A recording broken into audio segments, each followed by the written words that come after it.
But there are certain evergreen issues that we always like to tackle. Talent is one of them. Leadership is another.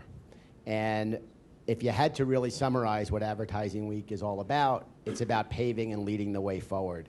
And I don't know that there's anybody who's got their finger on the pulse with more laser accuracy than Kathleen Saxton and her team at the Lighthouse Company. So it's my privilege to introduce a dear friend, someone who inspires us to do our very best, Kathleen Saxton.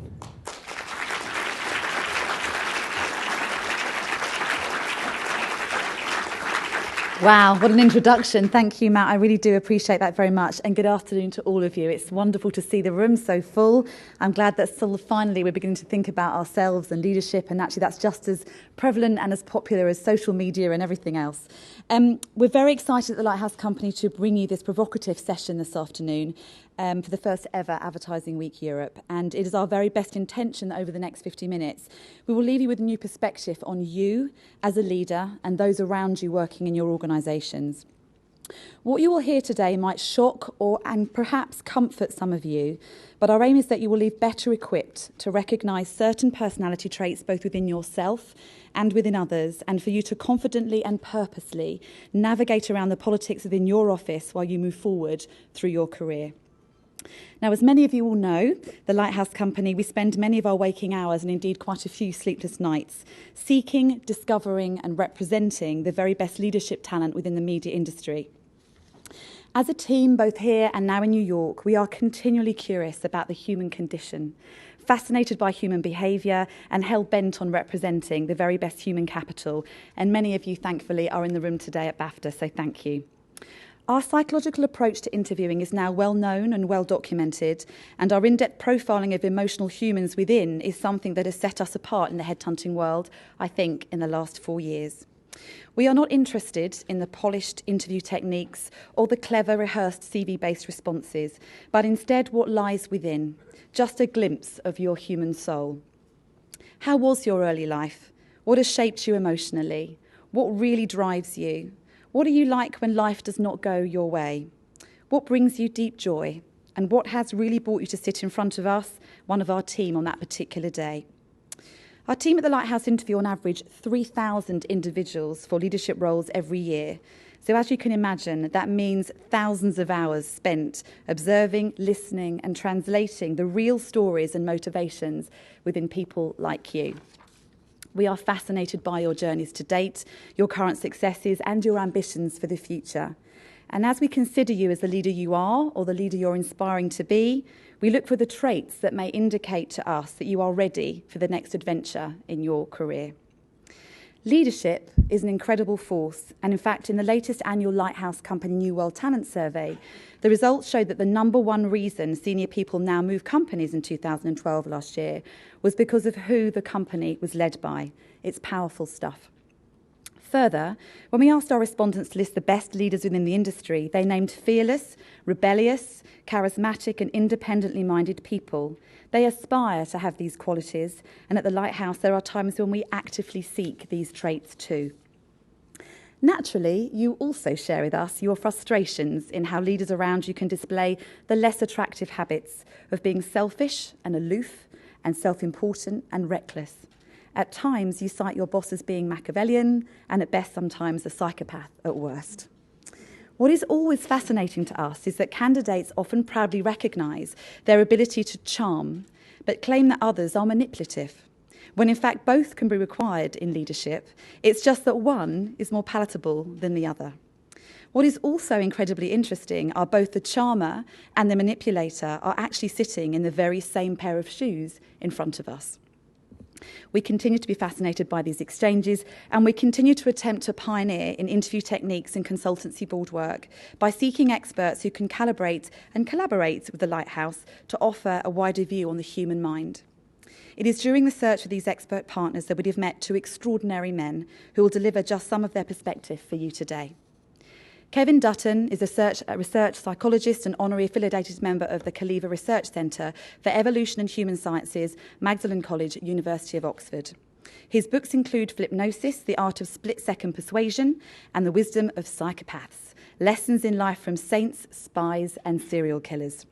He'll be offering you some food for thought as to what today's leaders really need to be and how the balance of some critical leadership traits can catapult you to power or indeed to prison. As you may imagine, with so many leaders climbing their way to power in an office, office politics and the effect of them often feature in the confidential conversations we have, and whether someone simply declares they don't partake in them or claims to be a victim of them, the overriding sentiment is that office politics are to be avoided and are a negative force within an organisation. Well, I know someone who has a very different point of view. Let me introduce you to our first speaker, Oliver James. Oliver trained and practiced as a clinical child psychologist and since 1988 has worked as a writer, journalist, broadcaster and television producer and presenter. His books include the best-selling Affluenza, They Fuck You Up, and Britain on the Couch, which was also a successful documentary series for Channel 4. Oliver's new book, Office Politics, is currently sitting in the top 10 bestseller list. Oliver's study finally shows that your ability to work with office politics has a direct effect on your emotional health, which is important to all of our lives. It is why the Lighthouse is about to embark on a partnership with both Oliver and Kevin to create and bring to market a groundbreaking series of workshops and courses which will challenge old thinking and introduce a new way for you and your management team to view, accept, and work with all the politics in the office you care to have. As you sit listening today, be honest with yourself. None of us are perfect, and as we will discover, to get you to the top, you need a toolkit of various traits. Not all of them are ones you may not be willing to accept within yourself. Managing those traits to positive effect is critical, but possible. Please welcome Oliver.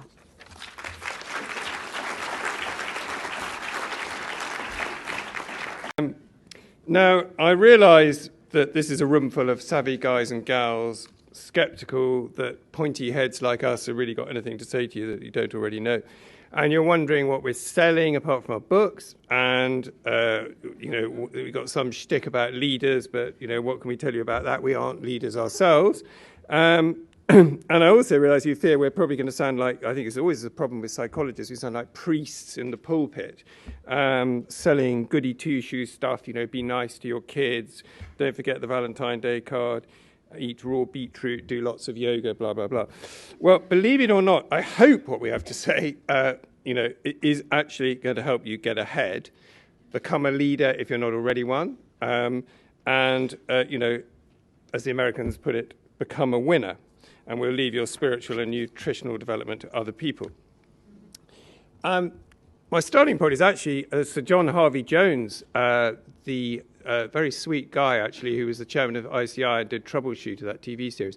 I remember asking him once what the difference was between senior managers who became the CEO and ones who didn't. And he just said, they want it more.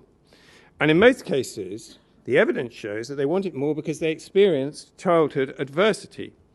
And the single best piece of evidence of that is a very striking study which shows that 1/3 of British prime ministers, 1/3 of American presidents, 1/3 of leading entrepreneurs, in fact, 1/3 of any field in which exceptional achievement has been studied, 1/3 lost a parent before the age of 15. It's an amazing statistic. Of course, rather than creating a leader, that experience often leads people to become depressed or delinquent. But if the prior parental experience and subsequent conditions are right after the death, especially if there's an ambitious mother in the wings, and a kind of bounded and focused environment, it leads people to want to snatch fate from destiny. So deep down, they want to be the leader so that they'll never again be at the mercy of others. That's why nearly every dictator you've ever heard of, think Hitler, Napoleon, lost a parent before the age of 15. What's more, the evidence shows clearly that leaders have certain traits which have their roots in extreme childhood maltreatment. So 1% of the general population are psychopaths, but there is really quite good evidence that, at least in America, that 4% of senior managers qualify for a diagnosis of psychopathy. It's a massive difference. And of course, psychopathy is not caused by genes. The Human Genome Project is a very, I could talk about this for hours, so don't get me started, but it really is proving that early care is critical for what you're like. Genes play very little role in almost anything. It's one of the best kept scientific secrets. And in the case of psychopathy, a simple example is, I mean, there's loads of studies that show that psychopathy is, very much associated with extreme maltreatment in early years. But in particular, one of the strongest statistics is just the one that 40% of the prison population were taken into care at some point in their lives. And if you're taken into care, you must have been severely maltreated.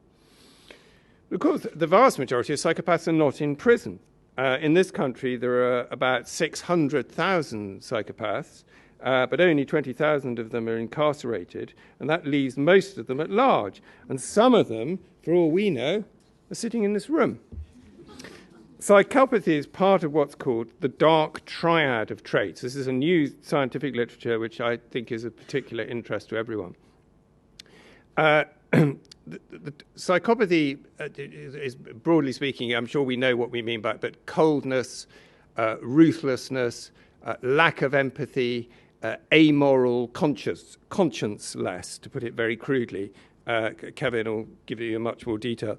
The other two traits in the dark triad, and if you have one of these traits, you're liable to have the other two, are narcissism, which we all know is me, grandiosity, bigging yourself up, trying to compensate for feeling powerless and worthless by the opposite. And Machiavellianism, which is compulsive game playing, trying to move everyone around on the chessboard all the time, never comfortable if there isn't some kind of game going on.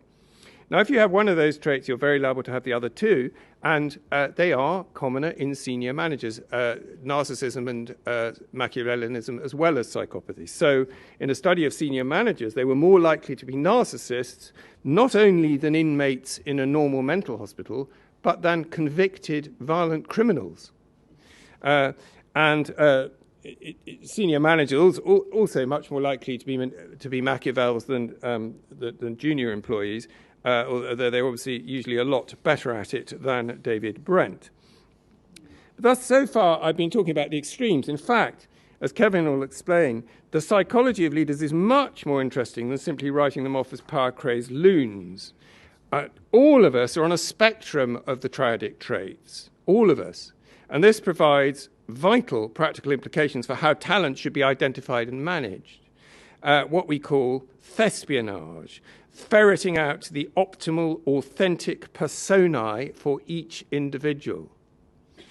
It's also important to realize that it's not all about the early childhood miseries of leaders.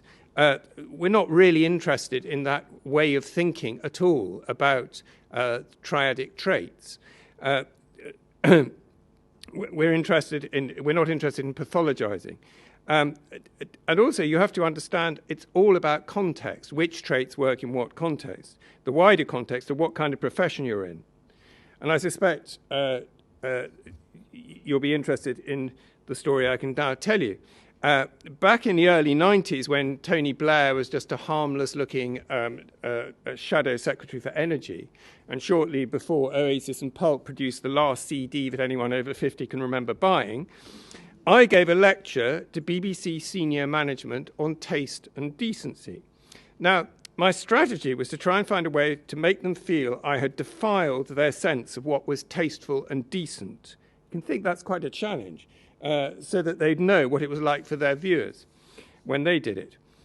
And having worked in TV for many years, I realized that it was going to be extremely difficult to do this. What I did was I told them about a study which had compared the levels of psychopathy in 200 TV producers with the same number of primary school teachers and building labourers. Having found that the TV producers in this study had very liberal, should we say, morals, so that 85% of them said that it was all right to have an affair if you were married, so long as you didn't get caught, the researchers observed the producers in their workplaces and interviewed them further. They were amazed to find that 62%, nearly two-thirds of the producers qualified for a diagnosis of psychopathy, whereas hardly any of the teachers or builders did. I went on in this vein for some time, concluding that if the study was right, and I quote what I said to them, the BBC senior management, production management, I said to them, nearly two-thirds of the people I'm looking at in this room are a little different in their psychology from Fred West or Dennis Nielsen. So no wonder you have trouble working out what the general public would find decent and tasteful. Now, I did rather think that would offend them, but rather to my amazement, they didn't bat an eyelid. Of course, I then explained that I'd made the study up in order to try and give them an experience of having their sense of taste and decency shocked. But what was so funny was that many didn't seem to notice that I'd told them I made the study up, and none of them seemed in the least surprised by the idea that most of them were psychopaths. Because afterwards, many came up and said how right I was, and in some cases, these were people I knew pretty well to be very psychopathic. The interesting thing is that research done since then actually proves what I was saying. As Kevin will explain in detail, he did a survey showing that TV professionals are indeed amongst the most psychopathic of professionals. Now, obviously, if we're talking about who become leaders, a proportion of triadic people are just plain obnoxious, and they don't really get anywhere. Another proportion are so off the wall they end up in mental hospital or prison. But the crucial point is that leaders need to be like this to some degree. What Kevin and I maintain is that high skills in office politics and certain aspects of triadic traits can actually be the foundation for successful leadership. It's a good thing. It's all about balance and context. Whilst it's true that the colleague who makes your life hell is very likely to be triadic, we offer a new perspective on this, ways to turn Ian Fleming's obnoxious Blofeld into a highly effective James Bond, from Blofeld to Bond, using newly developed psychometric measures as the foundation. Because there are interesting similarities between Blofeld and Bond. The differences are subtle. Blofeld has a complex mix of triadic traits, higher on some than others, though when you stop to think about it, you may see some parallels between him and your CEO, or indeed yourself. Blofeld is vain and arrogant. He underestimates Bond consistently and needs his admiration for schemes so he doesn't kill him at the first opportunity. He's ruthless. He thinks outside the box. Using sleeping gas to disarm the guards at Fort Knox takes some dreaming up, so does building your own missiles. He's ambitious, omnipotent. He divides and rules his employees. He's low on impulsivity, interestingly, unlike classic psychopaths. He's vivacious. He builds empires systematically, planfully, like all good Machiavells do. He loathes authority. He has a short attention span. A key difference from Bond is that he breaks the law and works outside the established order. Blofeld kills, but he's not licensed to do so. The interesting question is whether it be possible, were we psychologists to get our hands on Blofeld, would we be able to tweak him so that he became a highly successful businessman rather than a baddie? I don't expect many of you to head straight from here to the nearest pet shop to buy a white cat which you can sit stroking as you decide which employees to let your Olga Klebb knife in the ankle. But I do hope you'll feel that you can picture converting that perplexingly troublesome colleague, yet talented one who you need in the organization, into someone who has a metaphorical golden Aston Martin and who is vanquishing the smirches of your particular sector. Our point is there's a thin line between the power-crazed, empire-building control freak who succeeds and the one who fails. Just how close is Rupert Murdoch to being Robert Maxwell? And why has Murdoch not crashed and burned, although he jolly nearly has several times? Is there a test that can predict if he will, or one that can pick the employees most at risk of being the Nick Leeson? For our new psychometrics also provide interesting implications and evaluate who you employ and promote.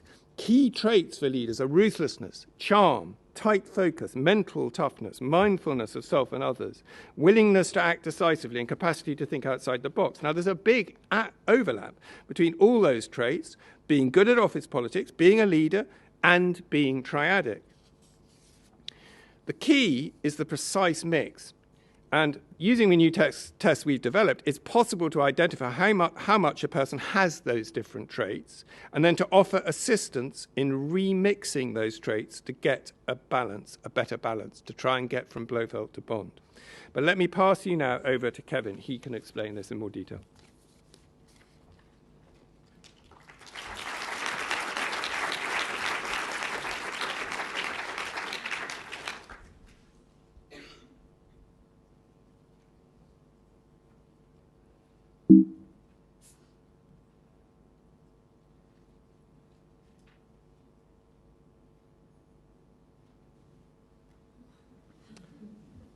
Thank you very much, Oliver.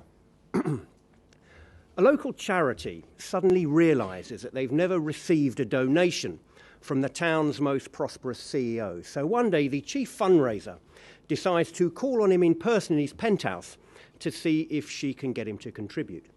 Our records indicate that we don't seem to have you on our books at the moment, she intones. You are a renowned public figure and the town's most successful businessman. We were wondering perhaps whether you might like to give a little something back to the community in some way. The CEO mulls this over for a moment and then smiles. Do your records also show that my mother is fighting a losing battle with cancer, he asks, and that her medical bills are currently several times her annual income? I'm afraid not, mumbles the embarrassed charity worker. I see, says the CEO. That's okay. How about this? Do your records show that my brother, a disabled veteran, is blind and confined to a wheelchair? No, stammers the beleaguered rep. Thought not, says the CEO, his voice rising in indignation. Well, okay, let's try this then. Do your records show that my sister lost her husband in a car accident several years ago, leaving her penniless and with 3 children? I'm so sorry, whispers the horrified fundraiser. I had absolutely no idea. I'm sure you didn't, yells the CEO. So let me ask you this. If I don't give any money to them, why the hell should I give anything to you? Deep in the neurobiological cosmos, the brain of the psychopath is glimpsed in remote orbit, a moonless world of glacial desolation and eerie mathematical charm. No sooner is the word out than images of mad reclusive bombers, one-eyed Taliban warlords, serial killers, rapists, Democrats, Republicans, and papists come scything across the badlands of our minds. But what if I were to paint you a different picture? What if I were to tell you that the arsonist who burns your house down might also, in a parallel universe, be the hero most likely to brave the flaming timbers of a crumbling, blazing building to seek out and drag out your loved ones? Or that the kid wielding a knife in the shadows at the back of a movie theatre might also, in years to come, be wielding a rather different kind of knife at the back of a rather different kind of theatre?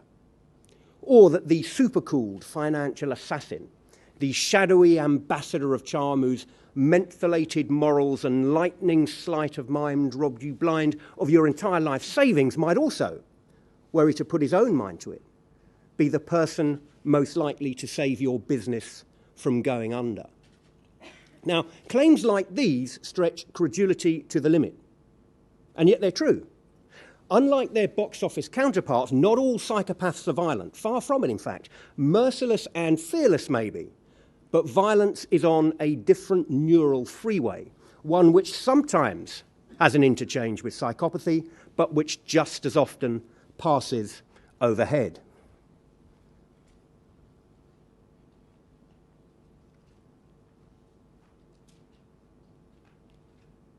Just having a little bit of trouble with this clicker at the moment. Oh, okay.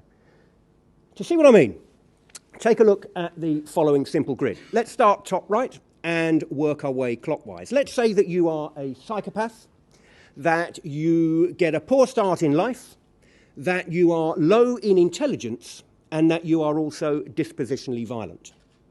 Well, your prospects, to be perfectly honest with you folks, aren't exactly great. You're going to wind up as a low-level thug or an enforcer for a criminal gang, or something along those lines. Either way, you're going to end up in prison pretty quickly. Remove violence from the equation and your prospects are a little better. You're going to be a crook, small-time con artist, drug dealer or hooker, or more likely than not all 4 in combination. And once again, you're going to wind up in prison pretty sharpish.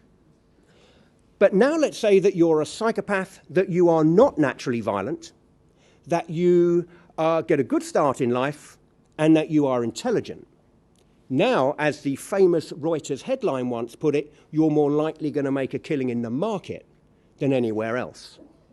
Finally, if you are a psychopath, intelligent and violent, well, any number of exotic occupations might await you. Anything from special forces operative to the head of a criminal syndicate. To give you an idea of what I'm talking about, in 2011, I launched something called the Great British Psychopaths Survey. Now, the survey is unique, the first of its kind to assess the prevalence of psychopathic traits across an entire national workforce. Participants were directed onto my website, where they completed something called the Levinson Self-Report Scale of Psychopathy, and were then given their score. But that wasn't all. They also entered their employment details. What would turn out to be the UK's most psychopathic profession, I wondered? And, for that matter, its least. Well, the results, as you can see up on the screen behind me here, certainly make interesting reading, especially if you're partial to a sermon or two on a Sunday.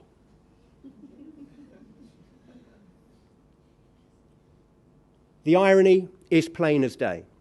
Guys like these, through some fiendish trick of nature, possess the very personality characteristics that the rest of us would die for.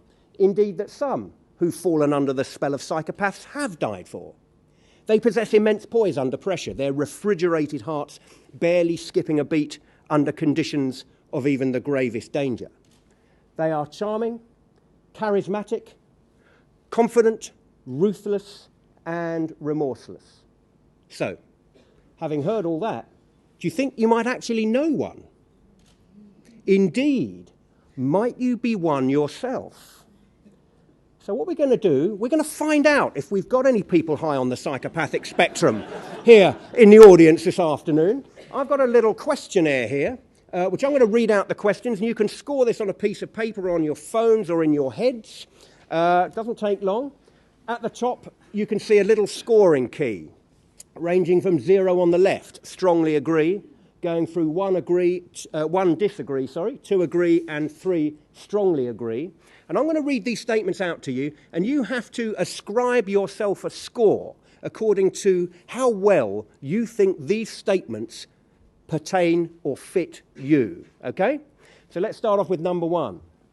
I rarely plan ahead. I'm a spur-of-the-moment kind of person, okay? So if you strongly disagree, that's you, give yourself a 0.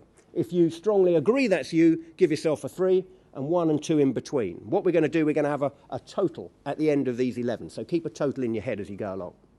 Number 2, cheating on your partner is okay as long as you don't get caught. Number 3, if something better comes along, it's okay to cancel a long-standing appointment. Number 4, seeing an animal injured or in pain doesn't bother me in the slightest. 5, driving fast cars, riding roller coasters and skydiving appeals to me. Number 6, it doesn't matter to me if I have to step on others to get what I want. Number 7, I'm very persuasive. I have a talent for getting others to do what I want. Number 8, I'd be good in a dangerous job because I can make up my mind quickly. Number 9, I find it easy to keep it together when others are cracking under pressure. Number 10, if you're able to con someone, that's their problem. They deserve it. Cut the atmosphere with a knife in here, can't you? Number 11, most of the time when things go wrong, it's someone else's fault, not mine. Right, so you should have 11 numbers on a page there, folks. Add them up. Spend a couple of seconds adding them up. And you should have a total. Everyone got a total? Okay. Let's see how you're rated. Let's have a show of hands. Don't be frightened. 0 to 11. Low. Oh, that's about a quarter. 12 to 17. Oh, what a nice bunch. Below average. 18 to 22. Well, that's nearly all of you. You can feel the tension mounting, can't you? 23 to 28. She's sitting behind you, love. 29 to 33. No one. 29 to 30. I think there's someone in the technical room up there, actually. Okay. Let's get one thing straight, folks, right from the start, shall we? Being a psychopath, as we've just seen, doesn't automatically mean you're a criminal. Not by default, at any rate. And it doesn't mean that you are a serial killer either. In fact, a heck of a lot of psychopaths aren't even in prison. They're out there, if you remember number 7 from our survey, police officers banging other people up. Now, this may come as a surprise to many of you, but it's true. Rather like the scoring rings on a shooting target, there are, in fact, inner and outer zones of psychopathy, with only a tiny minority falling within the bullseye. Psychopathy is on a spectrum along which each of us have our place. And like any scale or dimension, it's going to have its A-listers. Now, the assumption that there exists a big, fat dividing line between psychopath and non-psychopath is descending from the lineage of clinical diagnosis, more often than not within a forensic setting using standardized psychometric tests. The psychopathy checklist, for instance, originally developed by the Canadian psychologist Robert Hare, is a standardized test used basically for the detection of psychopathic traits within clinical settings and measures core psychopathic characteristics such as charm, persuasiveness, fearlessness, and the absence of conscience and empathy. On its 40-point scale, most normal members of the population typically register around 1 or 2, whereas the entry level for psychopaths is generally considered to be 30. Now, within forensic settings, as indicated by their performance on the psychopathy checklist, hole-in-one psychopaths, as I call them, are way, way ahead at the top of the leaderboard. There is no question a world of difference between these guys and the rest of us. But the problem, of course, is that not all of us live within clinical settings. And while Hannibal Lecter here is serving up liver for breakfast, the personality characteristics that separate out these, what we might call pure psychopaths, are, just like any other personality characteristic, evenly distributed across the general population as a whole. Just as there exists no official dividing line between someone who plays piano and a concert pianist, for instance, or between someone who plays tennis and, say, an Andy Murray or a Roger Federer, so the frontier between a world-class psychopath and someone who merely psychopathizes is similarly blurred. Think about it. One individual, for example, might be ruthless, fearless, and demonstrate a sublime lack of empathy, but might at the same time act neither violently, antisocially, nor without conscience. High on 3 psychopathic characteristics, such an individual might rightfully be considered further along the psychopathic spectrum than someone scoring low on those 3 traits, but wouldn't be anywhere near the danger zone of someone scoring high on all of them. Now, supporters of this dimensional take on psychopathy, that the core characteristics of the disorder are like the dials on a studio mixing desk, which may be twiddled up and down in various combinations, have, just like the clinicians, their own psychometric divining rod of choice, the Psychopathic Personality Inventory, or PPI for short. Developed by the American psychologist Scott Lilienfeld, the PPI represents a more nuanced detector of psychopathic traits, and in direct contrast to the psychopathy checklist I was telling you about, was designed for use within non-clinical settings, on you and me, for instance. Lilienfeld's monster test, the inventory consists of a grand total of 187 questions, boasts 8 dials on its own particular mixing desk, which you can see up on the screen behind me here. These 8 independent satellite states of the psychopathic personality divide and reform along 3 superordinate axes: self-centered impulsivity, fearless dominance, and emotional detachment, to reveal a 3-dimensional model of psychopathic space. But note, and this is important, folks, that one's overall score on the PPI might be reached in different ways. Just as 2 athletes might post the same overall points total at the end of, say, a decathlon, for instance, yet exhibit completely different performance profiles over the course of the 10 events, so might two individuals post the same overall score on the PPI, have the same volume output level on the mixing desk, but output in different ways. Now, it doesn't take a rocket scientist to figure out where this one's heading. Crank all of those dials on the mixing desk up to max and have that as your default setting, and you overload the circuit. You wind up getting 30 years inside. But turn some up high and some down low, depending on the circumstances, become, as it were, a method psychopath, and you'll be ripping it up in a different way to the Dharmas and Sutcliffes and Bundys. Which means, of course, that we've got some fuzzy logic in the house. Because while on the one hand, we're unable to delineate the definitive psychopathic personality, what we are able to do, on the other hand, is flag up different psychopathic personalities. Think of it, if you like, in terms of national identity. Cockneys and Glaswegians are both British, right? On second thoughts, maybe don't answer that. But is one more British than the other?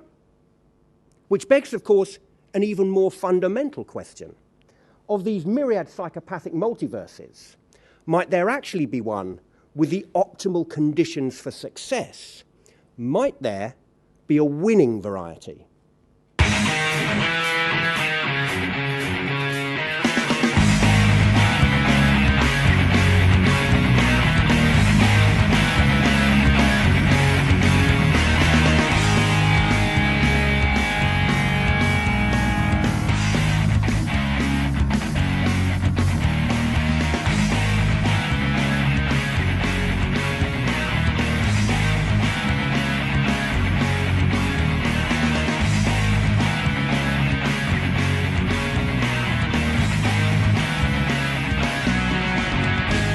Available from all good bookstores. Thank you very much.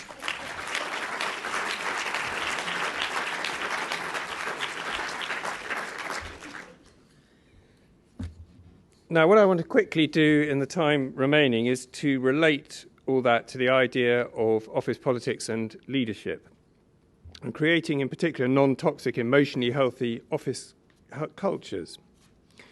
Office politics has become much more important in the last 30 years or so. For one reason, we have become much more triadic. There is good evidence for that.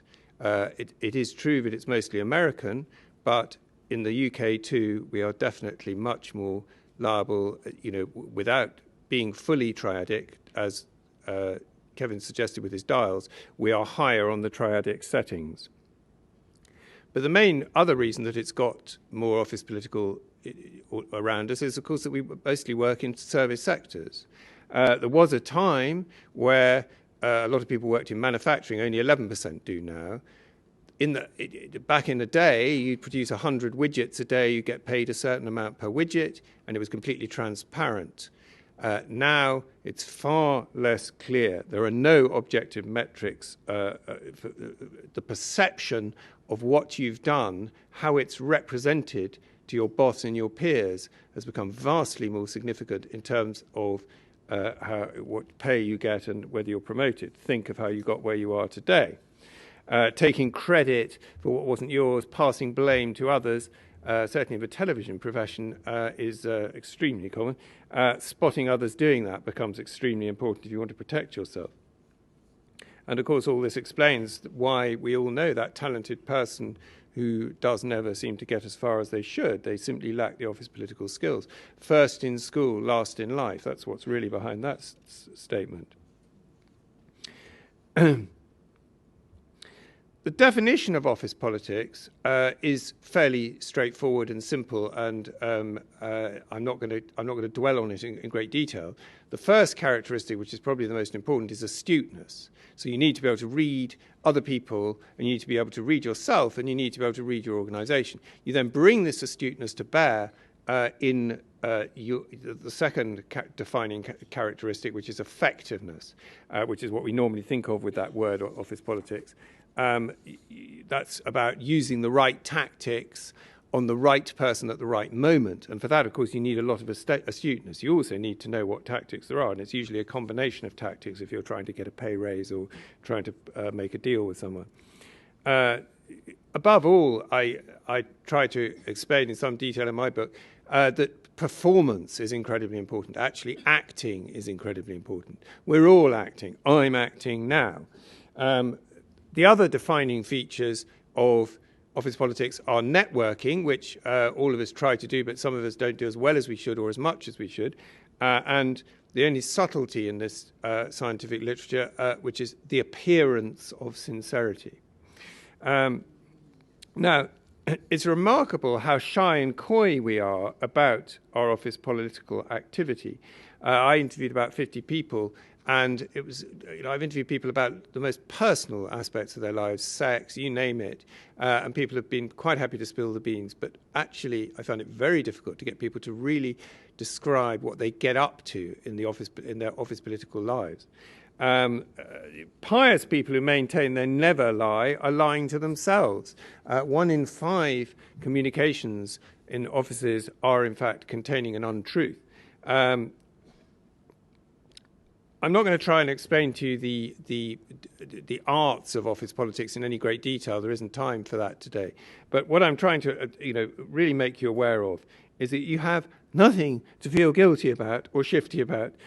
Be deliberate about your office political activities, and you can actually be more authentic. And this is the interesting thing, I think, that there's a close relationship between the stuff that Kevin was talking about, office political skills, and what I call being emotionally healthy. Now, when I'm talking about emotional health, I'm not talking about happiness, which you've all heard. We've heard far too much rubbish about that. Positive psychology. We weren't put on this earth to be happy, as far as I'm concerned. I'm not talking about being normal either. It was normal in Nazi Germany to kill Jews. I'm not talking about mental health, which is simply defined as the absence of mental illness. I'm not talking about sanity. A lot of very emotionally dead and extremely boring people are sane. No, I'm trying to suggest something else to aim for, emotional health, and it has 6 characteristics. And they overlap a lot with everything you've heard about so far, office politics and the characteristics of triadic people. The first defining feature of it is living in the present, first-hand experiencing. How many of you really do that? How many of us do that? In a sense, I sometimes wonder if it's just simply we've been to university and that's killed our capacity to actually just be and exist in the present. Secondly, you need fluid two-way communication. Now, again, how good are we at that? An awful lot of people tend to be jammed on transmit like someone on coke, or equally, there are other people who are jammed on receive, a bit like they've taken too much diazepam. What I'm talking about is how many people do you know who actually manage to be assertive at the right moment, if they've got something to say, but as well as that, be able to really listen to what's being said to them. The third one is insight. So this is not crashing the car in the same way every time. It's being able to turn the wheel as you're going towards the wall, actually spotting yourself about to say or do the wrong thing, which you always do. This time you don't, because you have insight. Fourthly, real playfulness, like what you see in children, not game playing, the proper playfulness.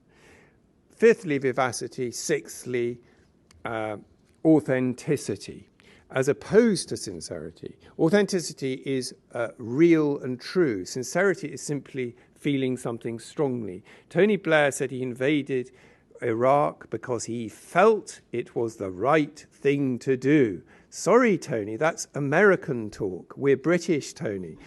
That wasn't nearly good enough. And incidentally, I understand from the security services that he knew he was lying, by the way, when he made his weapons of mass destruction speech. So, living in the present, fluid two-way communication, insight, playfulness, vivacity, and authenticity. That is emotional health. People only ever approximate to it. Nobody ticks all those boxes all the time. They overlap enormously with what I've told you are the defining features of office politics. So living in the present, astuteness. I had one extraordinary example of a 19-year-old woman who was an intern in the EU for her year off. and she spent most of the year batting off the advances of randy MEPs. Now, she was incredibly astute about this. It's absolutely fascinating to see how well she dealt with it. She wasn't completely averse to older men. She did, in fact, have lots of affairs, some at the same time. But she was in an experimental mood at the time. But the interesting thing was that she never put a foot wrong. She never used her allure to try and advance herself in her career. She merely did it for fun. She kept very clear boundaries. She was amazingly astute. As opposed to a primary school teacher who I interviewed, who couldn't see what was in front of her nose and was being screwed quite badly by the head, and that just couldn't understand the difference between what the head said to her, which was usually a pack of lies, and what she then actually did, which was always against the teacher. Fluid two-way communication, obviously, we need that in office politics. We need to be able to know when to shut up in a negotiation. Equally, we need to know subtleties like that rationality isn't always the best strategy in a discussion with someone. I've won an enormous number of arguments in terms of being right, because I'm always right, you know. But my goodness me, I've lost a lot of wars by not realizing it just doesn't matter that you're right. Back off. Insight. A great example I had was of a woman who had an attractive older sister who had a good degree, as she did, and she was very rivalrous with this sister. So whenever she came into contact with any attractive woman of her age with a good degree, she always thought that woman was out to get her, and she didn't realize at all. She had no insight into how her childhood was affecting the way she was working in the office. Playfulness. If you can just have fun with colleagues and clients alike, be larky, humorous, not as an act, but because you enjoy it for its own sake, that is a huge, huge bonus for you in your career. Vivacity, again, infectious enthusiasm, not like a Labrador, but it pays usually to be positive, of course, about others, and it doesn't cost anything most of the time. And then, of course, authenticity, which in the end is the heart of office politics. It's knowing what's real and what's true for you, what your bottom line is, behind the mask, behind the personae that you have to put on, the face you have to put on to meet the faces that you meet. You can do that much better if you're authentic. Well, what I'm saying then is really that if you become better at office politics individually, the studies show you're much more likely to succeed. It's a much better predictor of outcomes than conventional measures of general mental ability, IQ tests or personality tests. It also means you're much better able to deal with stress, and if you can foster good office politics in political skills in your employees, they will not actually be like snakes in a bag. They will actually get on much better. They'll resort to dirty tricks less often. Think really of what you're looking to do is create an emotionally healthy office, and as a leader, you're trying to foster that all around you, and you're more likely to be a successful leader if you succeed in doing that. Think of Mike Leigh's films like Happy-Go-Lucky, where he sets out what it would be like to be an emotionally healthy driving instructor. Above all, what I think we're trying to say to you this afternoon is that there's nothing wrong with being a silver-tongued salesperson or an ad exec or whatever. What will ensure that you enjoy your work, prosper at it, and maybe spread a little happiness along the way is if you have emotionally healthy attributes like playfulness and vivacity. So it's not a campaign for falsely positive psychology. It's about rediscovering what it felt like to be a 5-year-old playing with your superhero toy or your dolls, enjoying pretenses, but as a healthy part of ordinary life. I'm really arguing for aspiring to live your working life as a cross between Del Boy and Rodders from Only Fools and Horses, or a hybrid of Jesus' cunning and Bertie Wooster's liveliness and love of life. Those kind of people make the best leaders. Would you rather have Del Boy or David Brent as your boss? In the end, Funboy 3 had it right. It ain't what you do, it's the way that you do it. It ain't what you do, it's the way that you do it. It ain't what you do, it's the way that you do it. That's what gets results. Thank you.